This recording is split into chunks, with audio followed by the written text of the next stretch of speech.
Alright, response video to gray text. It's probably going to be a long video, so I'll post it on the Doom Gloom channel because I still can do long videos there.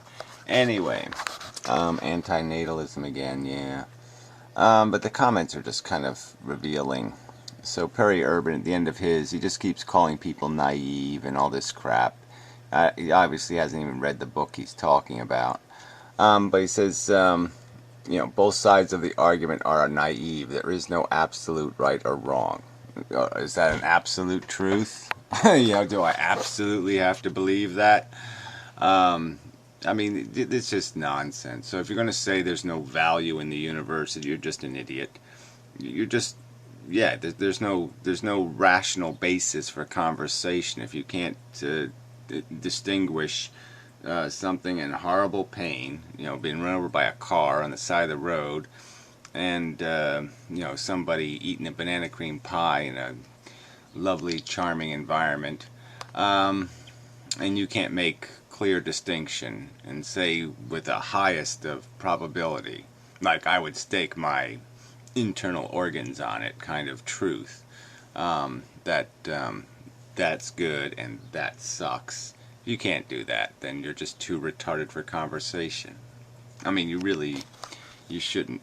This should be a qualifier for even having an opinion.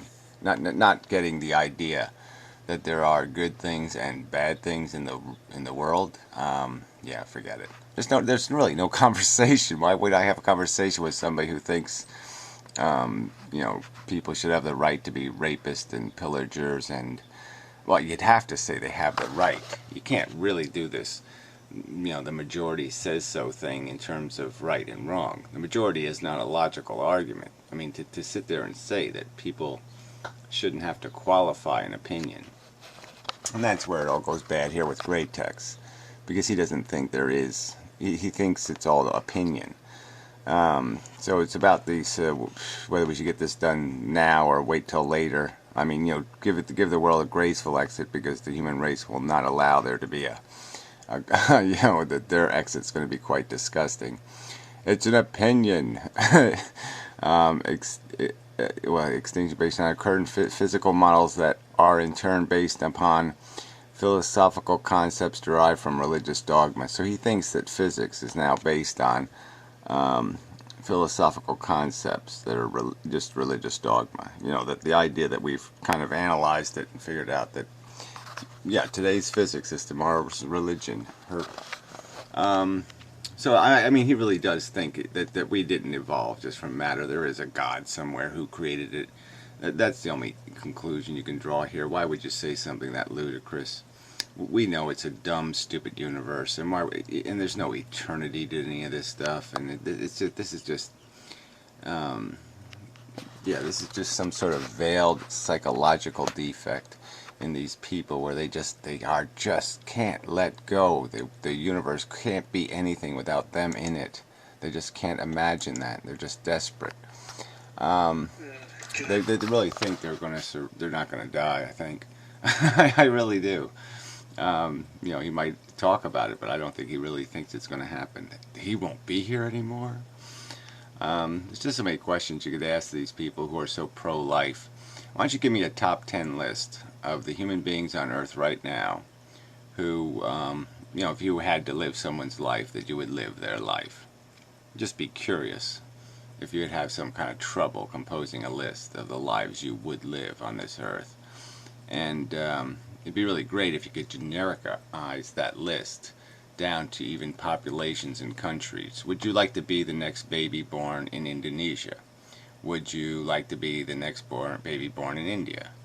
I mean, would you really want to do that? The next baby born in Africa, the next baby born in China. Right now, you could just be that person. All right. I take you right from where you are now. We just stop that one and we just plop you over there and you live that life. Do you want to do it? I don't think you do. Anyway, I really don't think you do. I really don't think you do. So I don't know why you're doing all this bullshit, why you're being such an obnoxious asshole. So I really don't think you want to live that life. Manic street preachers.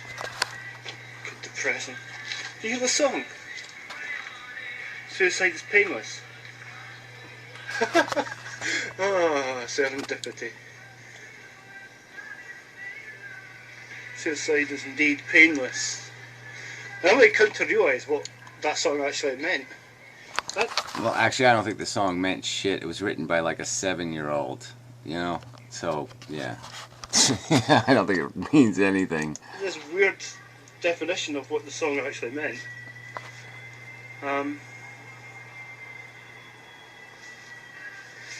For all of my life, I mean, I used to watch MASH when I was a kid on TV, and that was the theme tune, obviously. Suicide is painless, but that's a Garfunkel. But Alright, I'm gonna skip this. He's, sees a bird and all this kind of crap. Let's see if he gets to actual videoing. painless? Well, when you kill yourself, it would hurt, wouldn't it? Wouldn't it hurt to kill yourself? To, like, slit your wrist or something? And,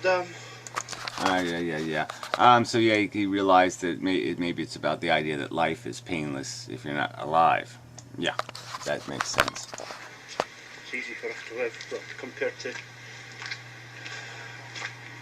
some other life forms I could think of, or can't think of. Yeah, or just people.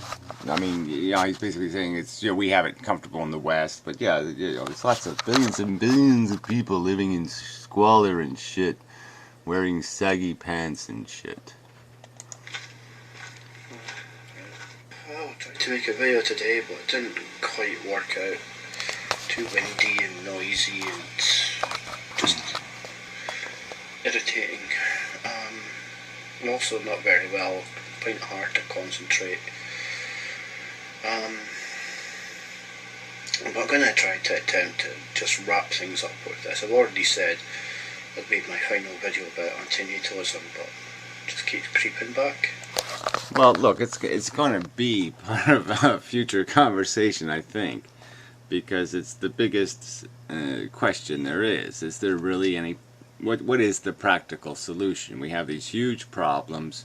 We see so little capacity of human beings to really fix anything. And even if they did, they can't fix the basic nature. We know what the nature of the beast is now. We're need machines. And it's all what we need is completely contrived by a circumstance. I mean, you will see preposterous differences in what people enjoy doing between people from different cultures. I mean, it's just the differences are so extremely different that it's just this huge expression of the fact that this is made out of nothing, that it is completely contrived. You can make a human being chase any kind of carrot. Just raise it to chase that kind of carrot, and it will chase it. That's all we are. We are need machines. And why would you create need that doesn't need to exist? Please answer the question. I've made a whole ton of videos about what I call annihilism. Okay, a whole ton of them over the last year.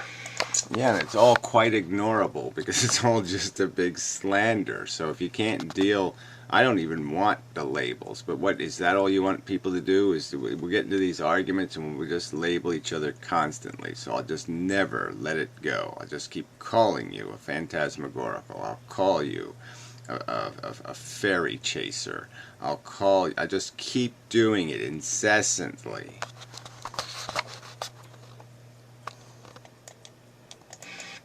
Right, this isn't just in the last couple of weeks I've been talking about this. Okay, it isn't just the immediacy of some video that's being watched by somebody making a comment.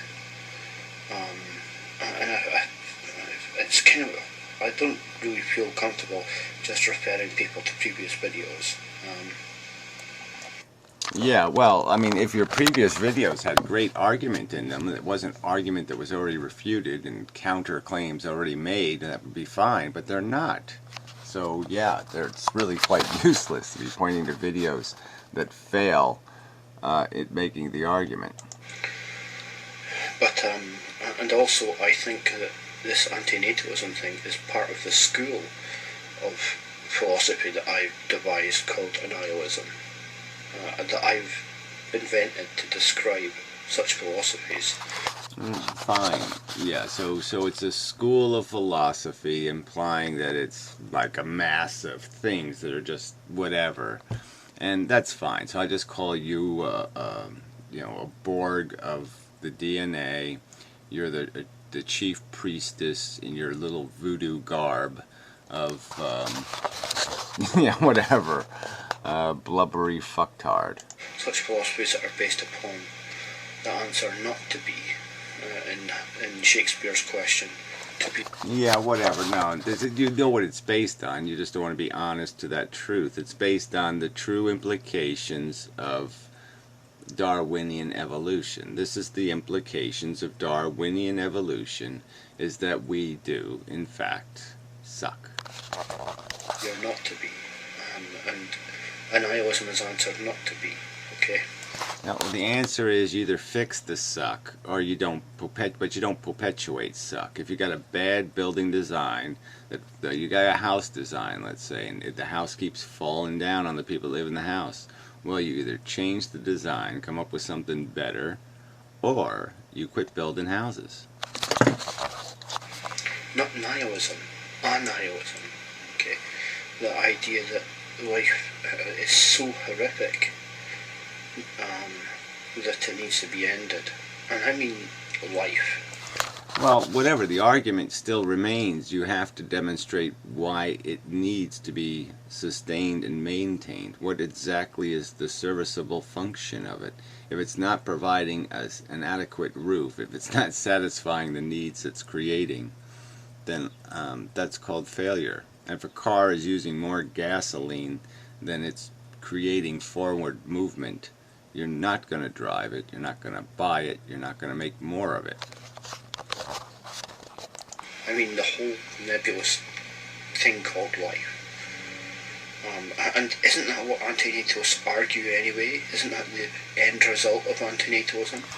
Yeah, it's the simple argument, okay, that life is leaking oil so bad, okay, it's so dysfunctional, it is such a bad design, such a horrifically, inefficiently functioning.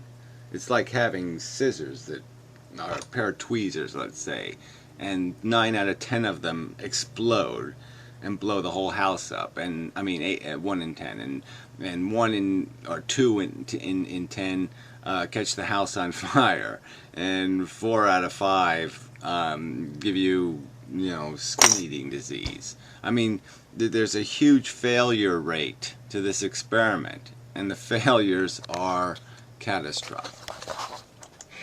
No life left. They constantly talk about hating life. No, they don't do any of that. That's just a flat out lie. So, fuck you. Liar. Sucks. They hate sentience. Liar, liar, liar, liar. See, I don't really care about this. Oh, they're getting all butthurt about being called murderous or whatever. Yeah, they're butthurt about being lied about. You're a liar. Okay, you're a big, fat, pig liar. You're resorting to lies now because you have no argument. So you're just going to lie about people's beliefs and philosophies and their intentions and their wills and what they feel and what they think.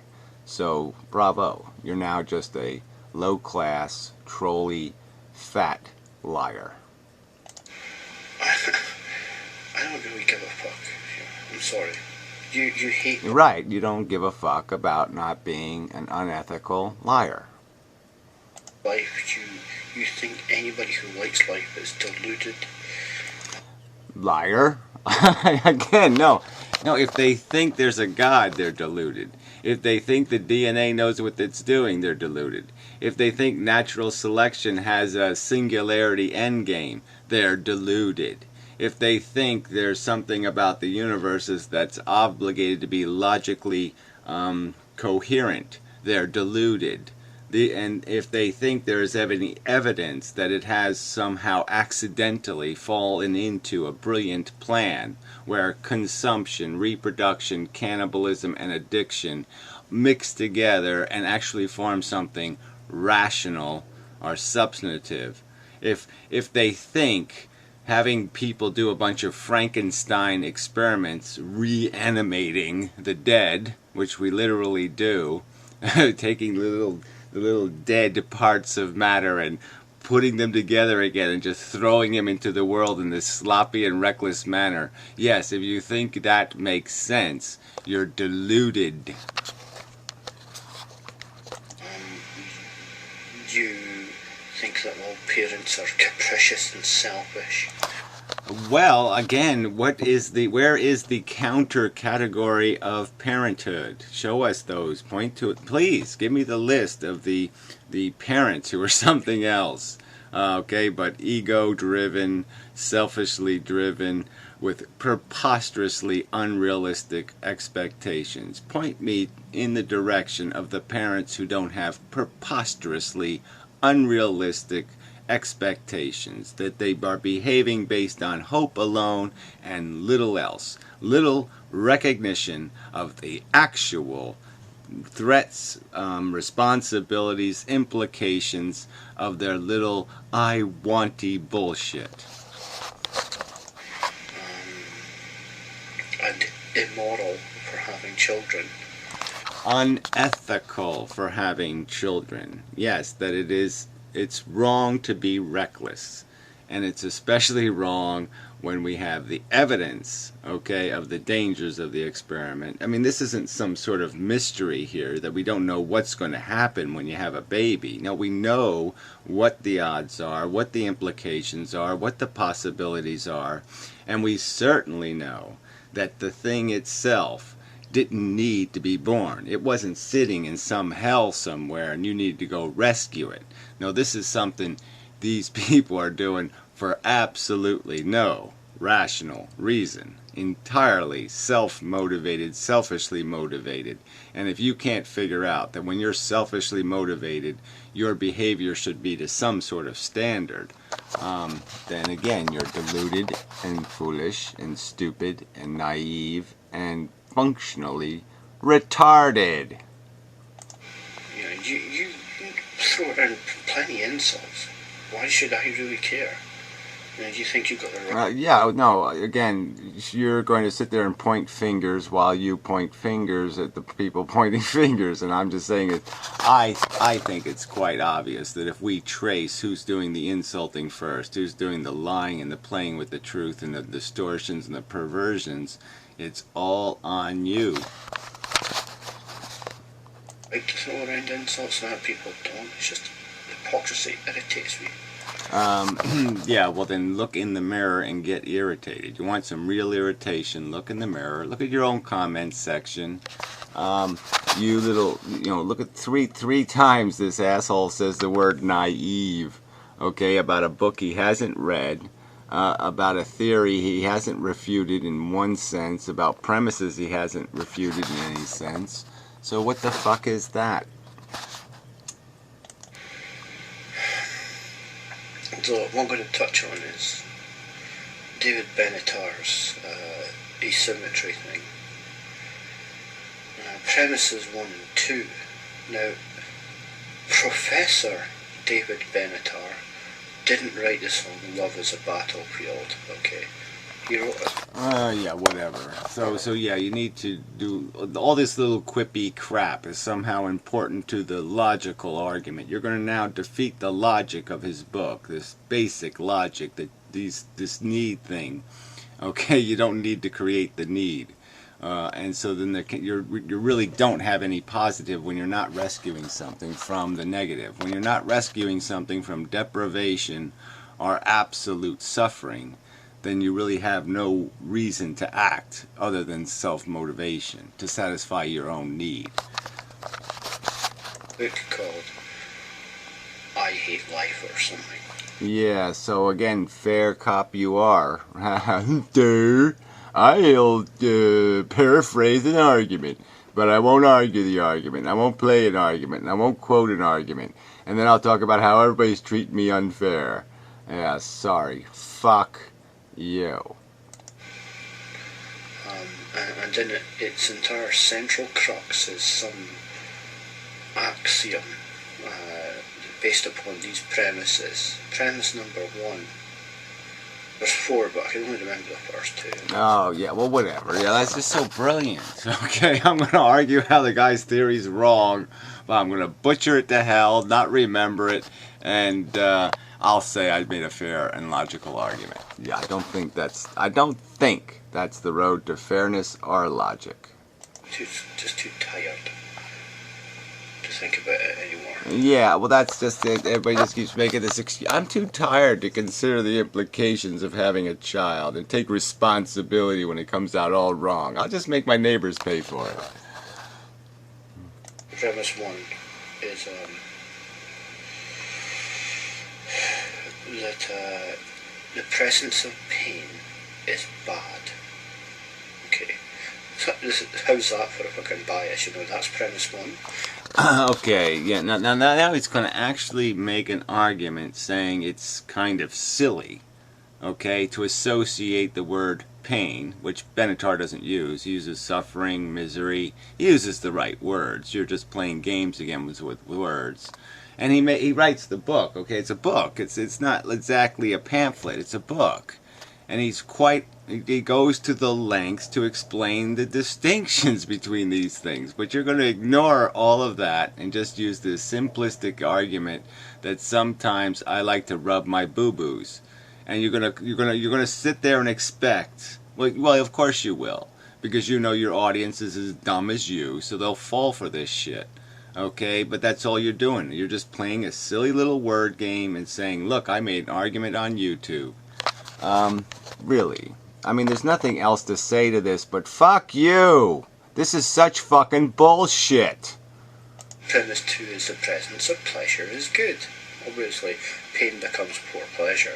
Obvious bias. Obvious bias. A bias that's proven by our very own experience. I can certainly tell the difference between horribly unpleasant and fun. I can tell the difference between those things. The evidence is in. I will risk my gutitude. You can ungut me if I'm wrong that pain and suffering and misery sucks. That somehow I'm being fooled. That it doesn't really suck. Yeah. So if I had my teeth knocked out, it wouldn't really suck. No, it might be fun. Yeah, I'm so sure of that. I'll wager the cat. I'll wager anything I have on that bet.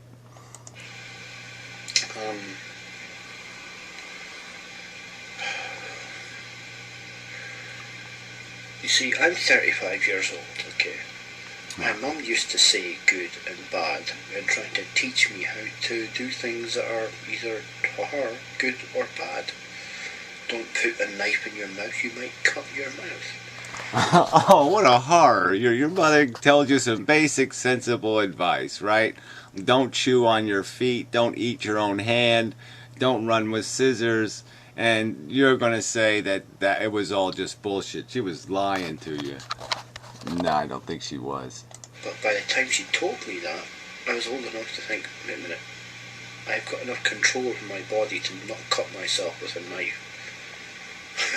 So, yes, so I'll be a lazy slob, and instead of picking up a fork, I'll eat my peas with a knife. I mean, what the fuck? I mean, this is exactly what's wrong with the human race. That we actually have to tell people, it's really just dumb to eat food with your knife. Okay, there's all these other instruments you can use to shovel the food into your fucking gob. Oh, god damn it. Yeah, go to an emergency room, Grape. Okay, Grape Tex. Go to the fucking emergency room and go take a survey of how many morons are there because they actually tried to eat their own hand or were, eating their peas with a knife.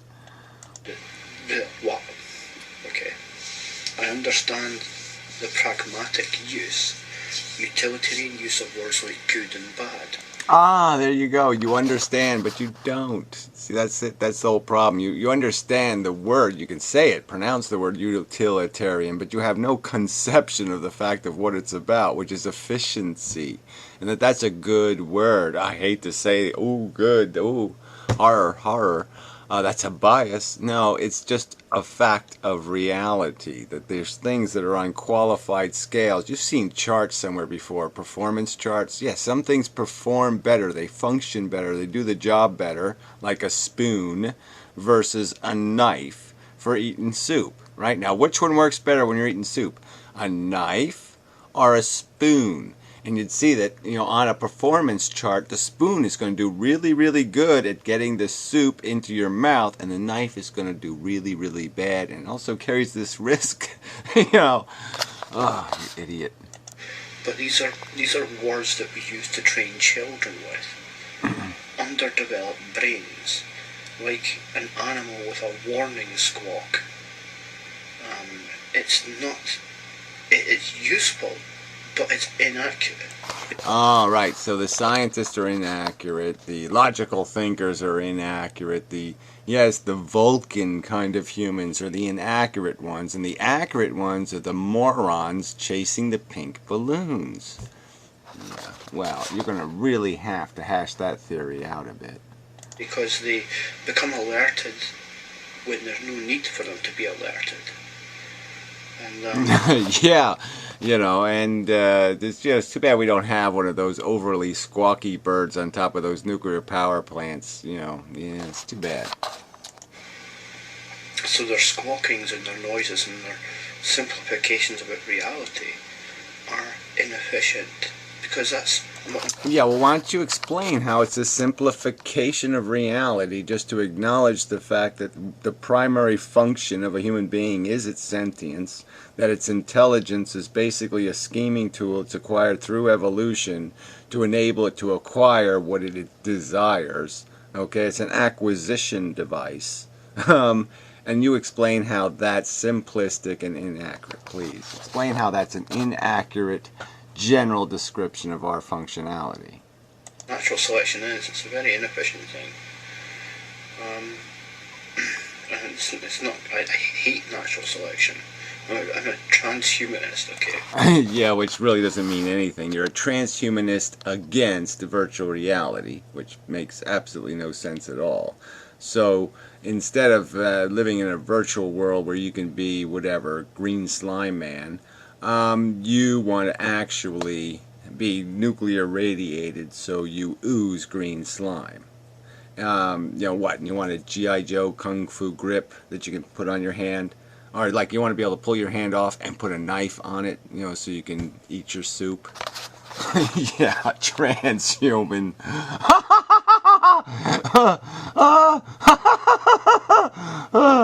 Oh, funny. I mean, really, transhuman. To do what? To do what? Aqua Frog? Yeah, I'm Aqua Frog, man.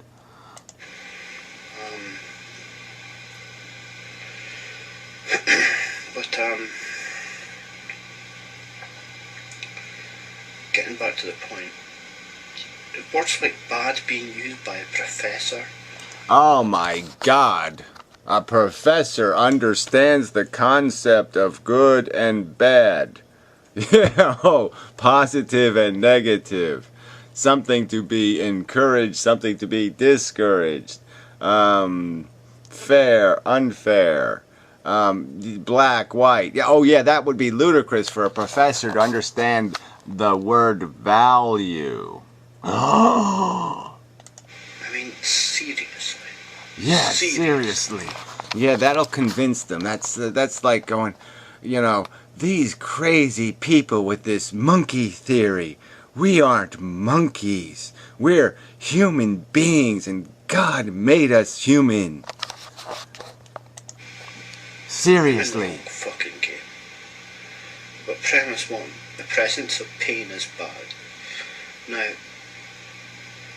Now, yeah, I've completely, narrowed and distorted the premise quite adequately, but even though it still says pain is bad, which seems intrinsically logical, I'm going to contrive a preposterous nonsense where I'll take the 1.000% of pain and demonstrate how some people can enjoy that pain. Therefore, it's not really pain, asshole, in the common definition of pain. If you're enjoying it, it's not pain. The presence of pain isn't necessarily bad. The experience of pain. Look, you can have stimulations again, right? Well, let's call them stimulations. So you have a stimulation. Now, that stimulation can either be a positive sensation, enjoyable, or a negative sensation, unenjoyable. And there are some that just kind of wobble right in between the two. Okay? But let's not play a game. Most human beings know the difference between fun and not fun. Is mostly bad, but not necessarily bad. No. Oh, well, whatever. No one, he's not making those absolutist arguments, is he? He's not saying that no one in the world could ever use the word pain to describe anything that isn't horrifically painful. No, he doesn't say anything crazy like that at all. That's not the subject of his fucking book. It's not the premise of his book, asshole, that your little word game has something to do with the book or something to do with the argument. No, it's just your little manipulative, cheating word game. You're a cheater. You don't want to argue the argument. You want to argue a fucking straw man, a weak, moldy, wet, sloppy straw man. Innately bad. Okay. I sometimes enjoy pain. Okay. And I'm sure most of it. Isn't this a preposterous waste of time? He's going to start talking to us now about how he enjoys some stimulations that are sometimes painful, but then in some circumstances aren't. Horribly negative. Oh my God. And some things, you actually endure a little bit of pain and you get relief after the pain. You got like a toothache. Some kind of sick masochism involved in touching it. Well, I bite my inner mouth a lot. I'll bite away at the flesh because it's kind of pleasurable. It's painful, but I like it. Oh yeah. So whatever. So this is your neurotic habits, and yeah, okay. So I guess as long as you don't bang your head like a retard against a brick wall, no one's going to stop you. And maybe you wouldn't stop a retard, right? A psychotic retard from bashing his head on a brick wall. You wouldn't put a helmet on his head or something. You just say, let it happen because it's not bad. It's okay. No, there are people obviously like pain for sexual reasons. So again, completely irrelevant to any real world experience of things like misery and suffering. So you're just going to just completely insult all that hard suffering and just play this little trite, silly fucking game. And then you're going to say, you deserve to be in some sort of logic prison.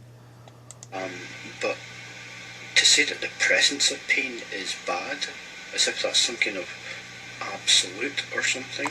That's not what it's said for the purpose of. It's just this really simple, this thing a 5-year-old really can understand the concept of, that there's these things in life, these experiences that are good and these experiences that are horribly bad. And we all understand that, and we explain that it's good to maximize the good experiences and minimize the bad experiences. And if that logic is too much for you, if that premise just disables your functionality, then yeah, I might as well talk to an actual pile of dog shit than talk to you. Just fucking ridiculous. The experience of pain is mostly bad, but it doesn't mean that its presence is bad.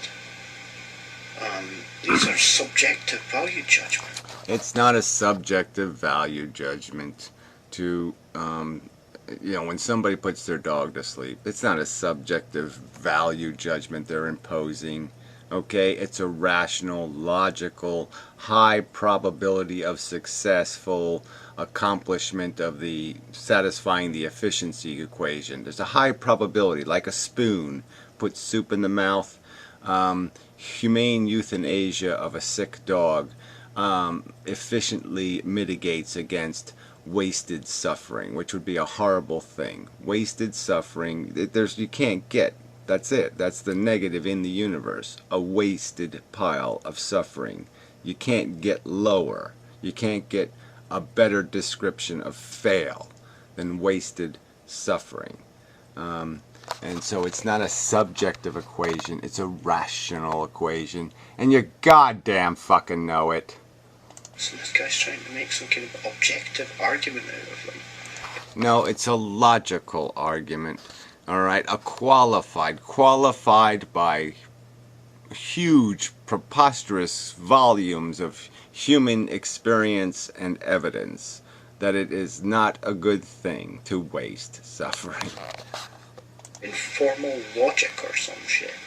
Just fucking... Oh yes, logic or some shit. Yeah, okay, so again, you're just proving your credentials. Why is anybody talking to you? You're a pile of fucking shit. You have shit for brains. This is not a rational or reasonable counter-argument. Sorry. But anyway, he's a professor. We've got to bow to his obvious... And you're obviously not, okay? You're just obviously not. They wouldn't let...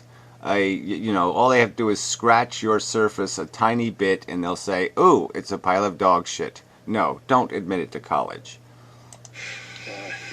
Wisdom. The presence of pain can be good. Instructional. I used to play with fire when I Oh, this is not the point of the video. was a kid. I learned to stop The book. doing it through pain.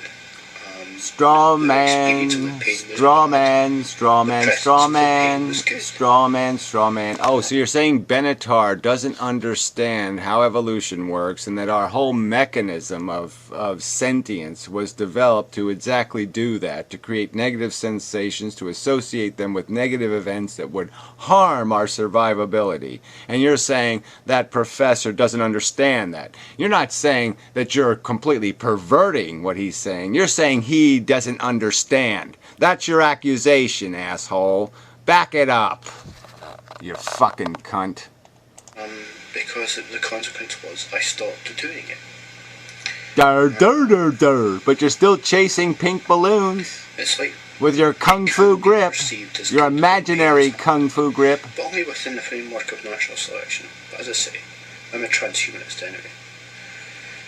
Yeah, what do you want to do? Just explain to me what you're going to do in your transhuman world. Right? You're going to have a double knife to eat your soup with, a triple knife.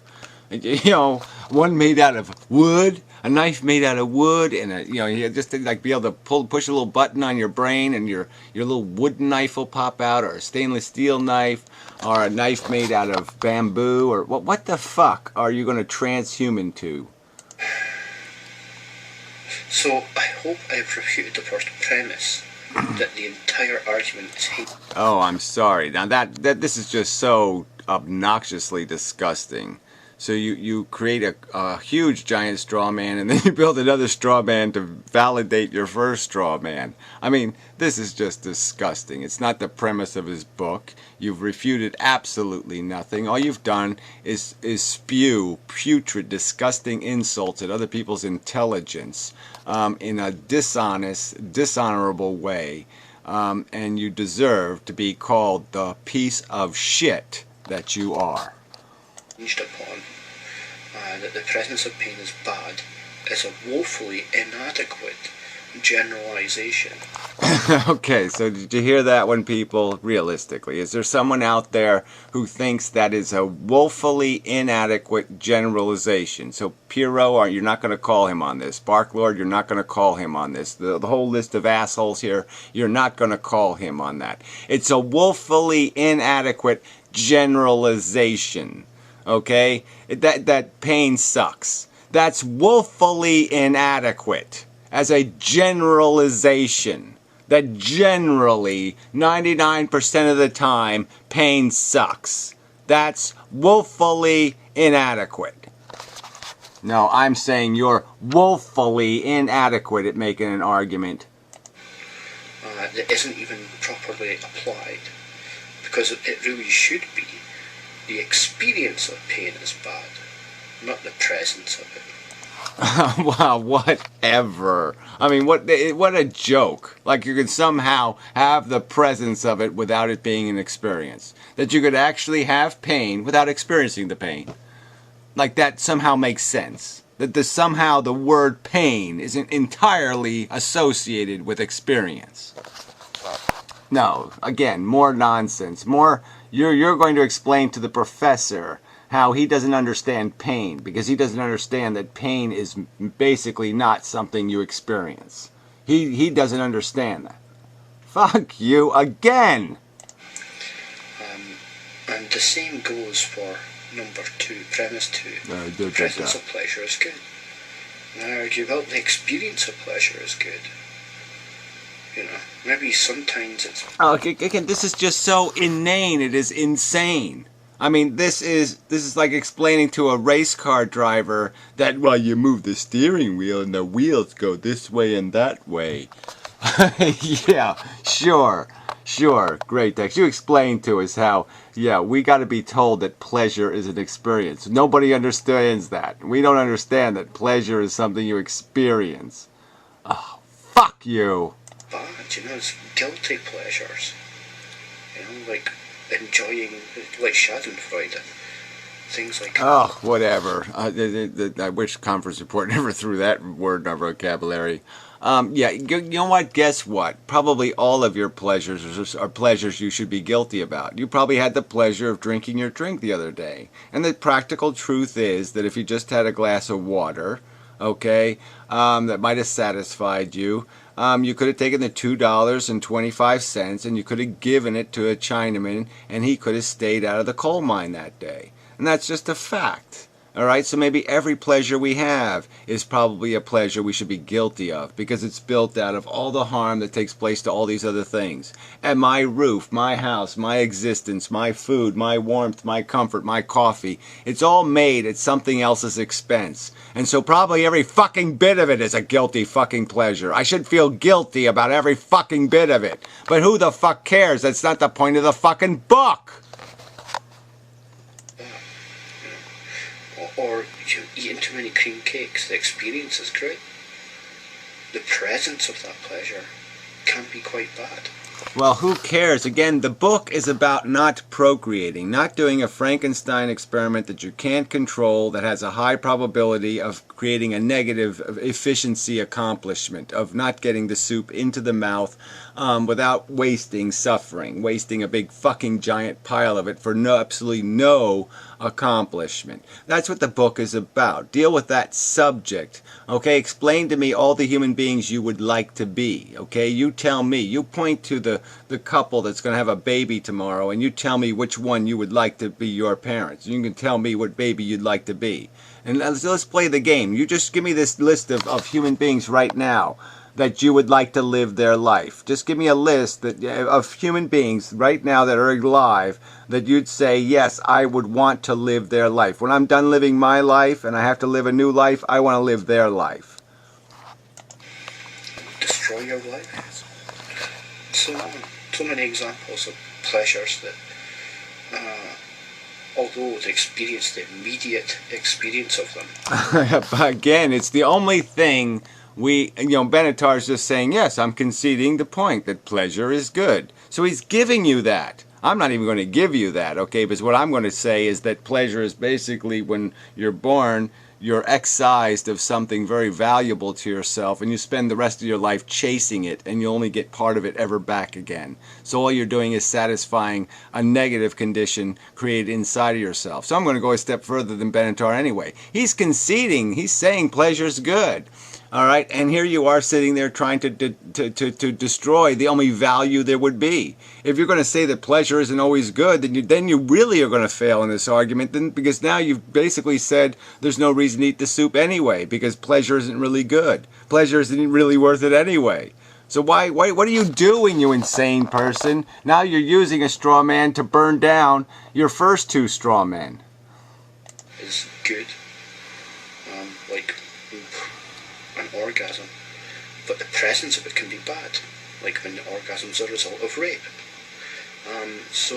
Oh, well, I don't see how the pleasure would have anything to do with the good or badness part in and of itself, okay? So you can't say pleasure is bad because of some far-reaching implication that has nothing to do with the act of feeling itself. It has to do with some other periphery act or some other implication. So, I mean, the Adolf Hitler's father's orgasm when he conceived fucking Hitler, okay, you can't say his pleasure was somehow bad, all right? It really had nothing to do with the implications of the act.